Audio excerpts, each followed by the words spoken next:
পেঁপে দিয়ে তো অনেক ধরনের ভর্তা খাওয়া হয়। আজকে একটা নতুন ধরনের ভর্তা বানাবো। এই ভর্তাটা খেতে দারুণ হয়।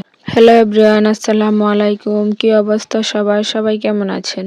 সকাল সকাল খাওয়া দাওয়া করার পরে আমার ছোট বোনকে ধরলাম সবাই মিলে একটু ভর্তা বানিয়ে খাওয়ার জন্য, কারণ তার হাতের ভর্তা খেতে অনেক মজা হয়।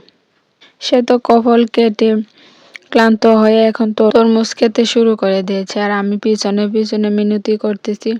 তারপর কয়েকটা আম নিয়ে আমিও চলে আসলাম। এখন আমগুলো সুন্দর করে কেটে পরিষ্কার করে তাকে দেব। আর ওই দিকটা এসে পেঁপেগুলা ছেঁচে নিতেছে। পেঁপে আর আমগুলা ছেঁচে নিলে ভর্তাটা খেতে অনেকটাই মজা হয়। অনেক সময় তো পেঁপে কেটে বা কুচি করেও ভর্তা খাওয়া হয়েছে। এবার অন্যরকম ভাবে এই ভর্তাটা বানাবো। এই দিকটা আমি ছোট ছোট আমগুলা কেটে পরিষ্কার করে দিতেছি, আর ওই দিকটা সে ছেঁচনির মধ্যে সবগুলা আম পেঁপে ছেঁচে নিয়েছে।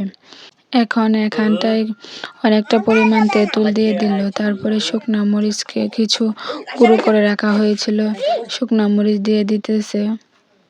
তারপর একটু লবণ দিয়ে দিল। এই ভর্তাটা খেতে কিন্তু দারুণ হয়েছিল। ওই দেখেন চারপাশটা আমরা সবাই মিলে বসে আছি ভর্তা খাওয়ার জন্য, কখন ভর্তাটা তৈরি হবে আর সবাই মিলে খাবো।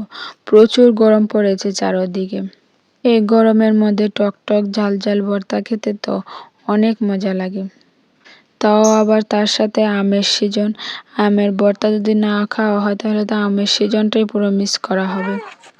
যতই পাকা আম খাওয়া হোক না কেন, কাঁচা আমের ভর্তা কিন্তু সেই লাগে খেতে। তাও আবার সবাই মিলে যদি সে খাওয়া হয় তাহলে তো তার মজাটাই দ্বিগুণ বেড়ে যায়।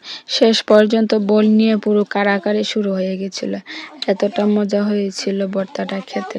আজকের ভিডিওটা এখানে শেষ করছি। পরবর্তী আরেকটা ভিডিওতে দেখা হবে। সে পর্যন্ত সবাই ভালো থাকবেন, সুস্থ থাকবেন। আল্লাহ হাফেজ।